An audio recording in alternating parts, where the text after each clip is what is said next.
While I'm sitting here amidst my contemplation, I'm also thinking about the clan battles in tow that are still before us. And this is a lot to squeeze in 1 month's time period between Darkmount Gaming, the Wreckers, the Pride of Festoon rematch, and the Elite Legends rematch. And also the newly resurrected WCW, the War-Crying Warlocks. The new era ones, not the old schooler ones.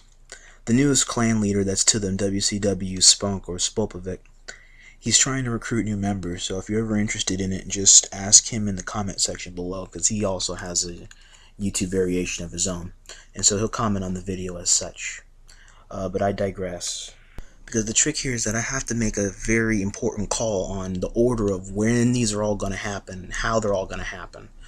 Because setting up a clan battle is extraordinarily difficult, because I can't leave this to any other person because they don't know my ideas or my itineraries.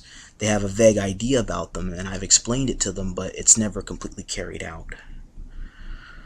And so as follows, the Elite Legends clan battle has to be pushed to being last, unfortunately, because it takes a lot of time in setting up that one particular type of outline to follow the entire time.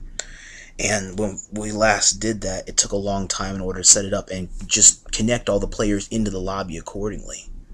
Darkmount Gaming has to be pushed to being the first and foremost clan battle to get done, because this is going to be a two-part clan battle that's taking place on War for Cybertron and Fall of Cybertron, and so I need to have my team ready for both occasions, and we should luckily try to come out ahead on one of them.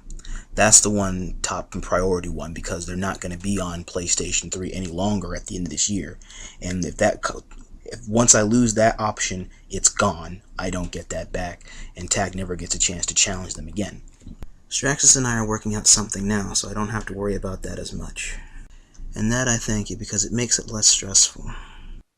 Second on the list would probably be the Pride of Festoon, because I don't want to keep Ethan and AB waiting for too long. Because Ethan's been waiting very patiently for the rematch battle. That way he and the rest of the guys can take part in it, and Pride of Festoon can hit us at full force that they originally wanted to do the first time before we got called in the emergency 3v3 conclusion of the last battle. And so it's understandable that a mandatory rematch battle was to take effect, because that was what was promised. Then there's the WFC clan battle with the Wreckers, because that's what A11 and Cybertron had wanted.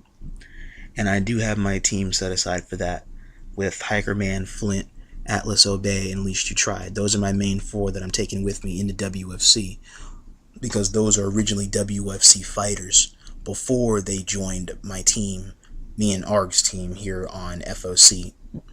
They were WFC fighters from the start, and that's the way they wanted to be. So as soon as they heard about this match, they wanted to take part in it. And all of them play a huge role for that clan battle. As far as I know, the Wreckers is the oldest clan to date. I'm not sure who all the members are aside from A11, Cybertron, and the Pro Devil, and Arcome Life. I mean, that's 4 powerful players right there.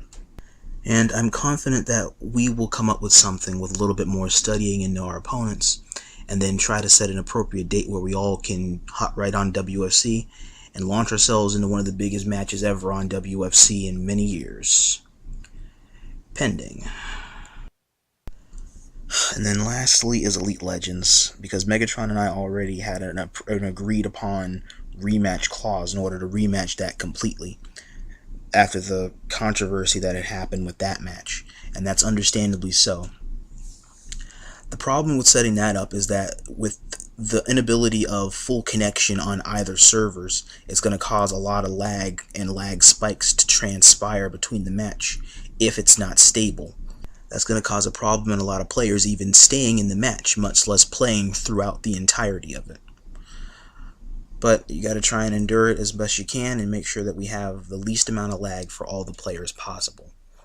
The trick for me here is trying to set up an appropriate roster, because we have so much powerful opposition facing us down. And aside from WFC here on FOC, not a lot of the players that I have that are playing for me right now are yet adapted to playing on such a high scale against a lot of experienced players. And that's the disadvantage right now that I'm facing. Nonetheless, though, with TACT at its weakest, I still intend for us to try our hardest and we'll still try to come out ahead somehow. But even if we cannot after all the training and whatnot, then I'm hoping that this can be a learning experience as we go in building a strong fighting force anew with a new age that's coming with the new players that are playing for TACT. And this is what I think on this morning.